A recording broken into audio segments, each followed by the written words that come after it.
ہم محقق نہیں ہیں تو لوگ کہیں گے جب نہیں ہو تو پھر کیا کر رہے ہو بیٹھ کے یہاں پہ. لہذا وہ ہوتے نہیں ہیں, لیکن ٹانگ اونچی رکھنے کے لیے بڑی بڑی پھینکتے ہیں کہ ہم ہیں ہم ہیں ہم ہیں ہم ہیں ہم ہیں. میں مانتا ہوں ان میں کچھ صحیح لوگ بھی ہوتے ہیں, سارے برے نہیں ہوتے. میجورٹی حب جاہ کی مریض ہوتی ہے. میجورٹی کس کی مریض ہوتی ہے؟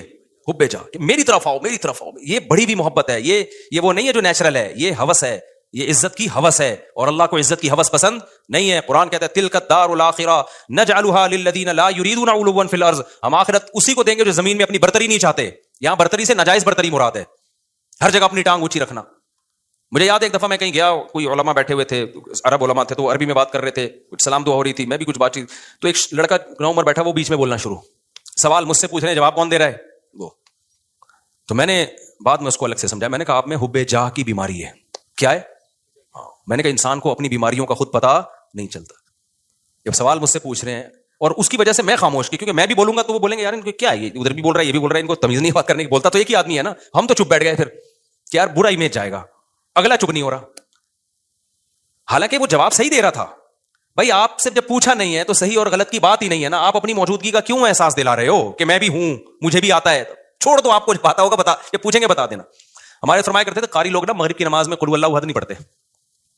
بہت سے قاری کیا کرتے ہیں, مغرب کی نماز میں آپ جو ہے نا سنت قرات کیا ہے, قصار مفصل میں سے پڑھا جائے, اذا زلزلت الارض زلزالہا, یہ جو آخری چھوٹی صورتیں افضل یہ ہے. کبھی کبھار اس کے خلاف بھی ہو. فرماتے تھے قاری لوگ کیا کرتے ہیں, مغرب میں سورہ بقرہ سے سورہ آل عمران سے بتانے کے لیے کہ ہمیں یہاں سے بھی آتا ہے. قاریوں سے بدگمان نہ ہو, ضروری نہیں ان کی یہ نیت. تو حضرت تو تربیت کا عنصر غالب تھا نا, اور قاری لوگ بیٹھتے بھی تھے تربیت کے لیے, حضرت ان کو بتا رہے تھے کہ لیکن یہ بعض دفعہ یہ نیت واقعی ہوتی ہے کہ قل اللہ پڑھ لیں گے تو لوگ بولیں گے قل اللہ تو ہمیں بھی آتی ہے یار, وہ پڑھو. لوگ کہیں باقی بھائی اس کو وہ آتا ہے جو ہمیں نہیں آتا, تو سنت قرات چھوڑ دیتے ہیں اس چکر میں.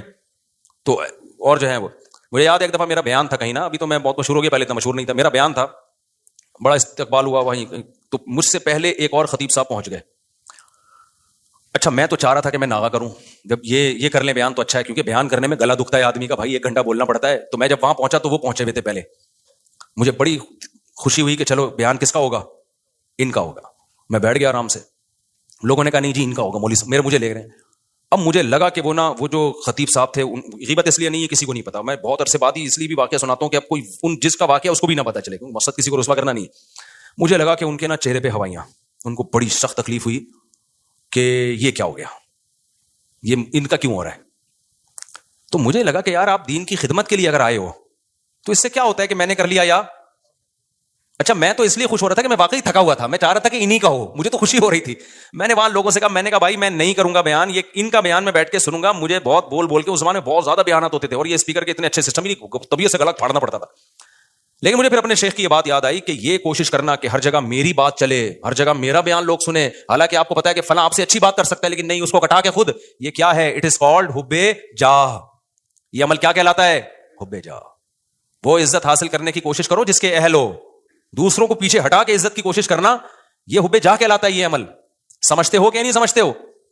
تو ہر جگہ ہے, یونیورسٹیوں میں بھی ہے, کالجز میں بھی ہے, سائنسدانوں میں بھی ہے. سائنسدانوں میں بہت ایجاد کوئی اور کرتا ہے, سارے سائنسدانوں میں نہیں ہوتا, لیکن یہ کامن بیماری ہے. یہ بڑے سے بڑے طبقے سے لے کے چھوٹے سے چھوٹے طبقے میں سب میں ہوتی ہے بیماری, کہ جو ہے وہ لوگ چاہتے ہیں کہ بھئی وہ کیا ہو. اس کو قرآن نے کیا کہا, فرمایا کہ وَيُحِبُّونَ أَن يُحْمَدُوا بِمَا لَمْ يَفْعَلُوا. اہل کتاب کے جو علماء تھے نا, جو ایمان نہیں لاتے تھے اور حب جاہ کے مریض تھے, قرآن نے کہا ان کے اندر یہ مرض ہے کہ یہ چاہتے ہیں کہ جو کام انہوں نے نہیں کیا اس پہ بھی ان کی تعریف ہو. کام کوئی اور کر رہا ہے, تعریفیں کس کی ہوں, ان کی ہوں.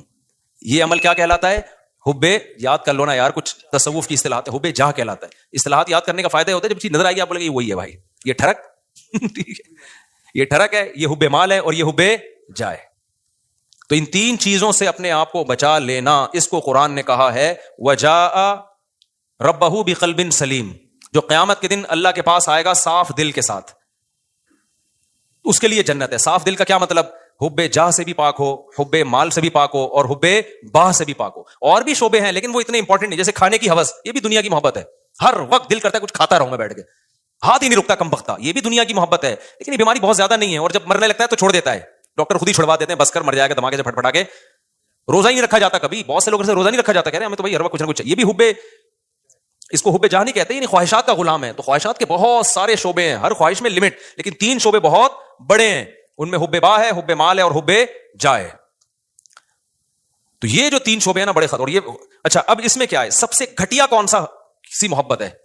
دیکھو کچھ بیماریاں, یہ تینوں بیماریاں تو سمجھ میں تھوڑی تھوڑی آ گئی, میں کبھی اور وقت میں انشاءاللہ, بہت اہم ٹاپک ہے, اس کو کسی اور وقت میں بہت ڈیٹیل سے میں انشاءاللہ اس کو ایکسپلین کروں گا. ابھی اس کو سمجھو. یہ پہلی بات تو یہ ثابت ہے, تینوں کیا ہیں؟ بیماریاں ہیں. یہ تینوں کیا ہیں؟ یہ نارمل ہونے کی علامت نہیں, یہ تینوں ٹھرک ہیں, اور یہ انسان کا سکون سب سے پہلے کیا کرتی ہیں؟ برباد. جن میں یہ تین بیماریاں آ گئی نا, اب حب جہاں آ گئی نا, وہ اسی میں لگا رہے گا میری ٹانگ سب سے اونچی. اور ظاہر ہے نہیں ایسا ہوتا بھائی, آپ کی ساری تمنائیں, پھر ذرا ذرا سی بات پہ غصہ کرتا ہے, تکبر میں جاتا ہے, اوٹ پٹانگ حرکتیں شروع کر دیتا ہے. اب جس میں تکبر ہے, ہر وقت اونچا بننے کا شوق ہے, بیگم نے کوئی بات اس کو کہتی کہ تمہارے اندر یہ عیب ہے. میں نے دیکھا ایسے لوگ, بیگم صحیح کہہ رہی ہوتی ہے, ان کو اس پہ کہ میری انسلٹ کیا ہو گئی, میری یہ کون ہوتی ہے, عورت کون ہوتی ہے مجھے بولنے والی؟ یار تیرے اندر اگر یہ عیب ہے, تیری بیوی نے بتا دیا, تو بول, میں اس پہ کیا کروں گا, غور کروں گا. اچھی بات ہے یار. نہیں بیگم نے کیوں بول دیا؟ اور عورتوں میں بھی ہوتا ہے یہ صحیح, خراب واقعی اس میں خرابی ہے, میاں نے بول دیا کہ بھائی یہ آپ کے اندر خرابی ہے, تو تھوڑا سا غور کر لو, ہو سکتا ہے صحیح کہہ رہا ہوں. نہیں جی, میرے اندر تو کوئی خرابی ہو ہی نہیں سکتی. ہمارے گارڈ نے مجھے بتایا کہ آپ کی قرات میں غلطی ہے. میں نے کہا بھائی کیا غلطی ہے؟ انہوں نے کہا بھائی آپ جو پڑھتے ہیں نا, فجعلہم کعصف مأکول, ماء پہ قلقلہ کر رہے ہیں, ماء پہ جھٹکا نہیں ہے. تو میں نے کہا یار بڑی نوازش, اللہ جزائے خیر دے, میں کتنے عرصے سے مجھے خیال نہیں تھا, مأکول نہیں پڑھا جاتا, یہ ماء جھٹکا نہیں آئے گا اس پہ, تو غلط پڑھ رہا تھا میں. اس نے مجھے بتا دیا, میں نے کہا زندہ بازن. اب جیسی اگر وہ مجھے کہتا استاد جی آپ کی قرات میں نے غلطی آ رہی, میں کہوں ایک دم مجھے ناک سے دھواں اور کان سے دھواں نکلنا شروع ہو جائے, میں بولوں میں نے 3 سال مفتی رشید احمد صاحب کیا امامت کی, حضرت بہت سخت تجوید کے, وہ سخت تھے نا, ذرا سی دائیں بائیں غلطی نہیں کرنے دیتے. انہوں نے میری غلطی نہیں نکالی, میں نے فلاں سے پڑھا اتنے عرصے سے, کسی نے آج تک نہیں کہا ایک دم دھواں نکل لے لال شر. تو غلطی بھی غلطی رہے گی, اور صحت ڈپریشن میں کون جائے گا؟ وہ نہیں جائے گا, وہ کہے گا ٹھیک ہے بھائی آپ پڑھتے رہو. یہ کہے گا ڈپریشن میں کون جائے گا؟ میں جاؤں گا. تو میں نے بولا بھائی ہم نے یہ دعویٰ ہی نہیں کیا کہ ہم سے کوئی غلطی نہیں ہو سکتی, بھائی ہم نے غلطی ہو رہی ہے تو میں نے کہا بتاؤ یار. انہوں نے کہا فجعلہم کعصف مأکول, جھٹکا لے کے پڑھ رہے ہیں. میں نے کہا چلو آئندہ دوبارہ پڑھوں تو بتانا. پھر ایک اور لفظ ہے علیہم نار مؤصدہ, یہاں بھی میں جھٹکا لے رہا تھا, مؤصدہ. اس نے کہا استاد جی آپ نے غلطی ٹھیک نہیں کی ہے. پھر وہی میں نے کہا مجھے زبان پہ وہ چڑھ گیا وہی لفظ, آج علم ترا میں نے جان کر پڑھی, پھر میں نے مأکول پہ جھٹکا نہیں کیا. میں نے کہا یار تھوڑا پریکٹس کرتا ہوں اس. تو اگر میں یوں کرتا ہوں, میں کہتا ہوں ایسے, میں نے دیکھا حب جہاں کے مریضوں کو نا ایک دم دھواں نکلنا شروع ہو جاتا ہے جب آپ ان کو غلطی بتاؤ نا, ایک دم نیلے پیلے, ایک دم ناک ایسی پھول جاتی ہے ان کی. تو پھر وہ موٹیویشنل اسپیکر کو سنتے ہیں, ڈپریشن کیسے ختم کی جائے. وہ موٹیویشنل اسپیکر سن رہے ہوتے ہیں, ابے تو اپنا تکبر فرعونیت ختم کر, فرعونیت ختم کر. تو کیوں اپنے آپ کو نیک سمجھ رہا ہے؟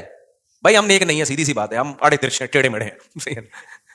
تو کوشش کر رہے ہیں. اب آپ کہیں نیک نہیں ہے تو پھر یہاں بیٹھے ہوئے کوشش کر رہے ہیں بھائی نیک بننے کی. یہ نہیں کہہ رہا کہ میں برے ہیں ہم, میں تو یہ کہہ رہا ہوں ہم یہ دعویٰ نہیں کر رہے کہ ہم کیا ہیں, نیک ہیں. ہم تو بھائی سیدھے سادے سے انسان ہیں, کوشش کرتے ہیں برائیوں سے بچنے کی, اور اگر اللہ نہ کرے کبھی برائی ہو جائے تو کوشش کرتے ہیں بھائی اس کو توبہ کریں. کوئی غلطی ہم سے معقول بھی تو غلطی ہو گئی نا, کوئی بتا دے گا تو کوشش کریں گے اس کو سیٹ کر لیں. تو بڑے بڑے دعوے ہی نہ کرو بھائی, نہ اپنے آپ کو بہت بڑا فنڈر سمجھو. نارمل سمجھو گے تو لائف کو کیا کرو گے, انجوائے. جہاں یہ سمجھ لیا کہ میں کوئی الگ ہی فلم ہوں, ڈپریشن, اسٹریس تک اور ٹینشنیں آپ کو آ کے گھیر لیں گی بھائی, عذاب میں پڑ جاؤ گے, مصیبتوں میں پھنس جاؤ گے آپ. نہ پھوں پھاں بناؤ اپنی. ہاں جتنا اللہ نے مرتبہ دیا ہے وہ ٹھیک ہے, جتنا اللہ نے دیا. ہر آدمی کا ایک اسٹیٹس ہوتا ہے, وہ نیچرل ہے, اس سے آگے نکلنے کی کوشش. یہ اسٹیٹس تو اللہ نے کسی کو دیا ہی نہیں ہے کہ تم سے غلطی نہیں ہو سکتی, یہ تو ناممکن ہے. یہ کیوں سمجھ رہے ہو اپنے آپ کو؟ سمجھتے ہو کہ نہیں سمجھتے؟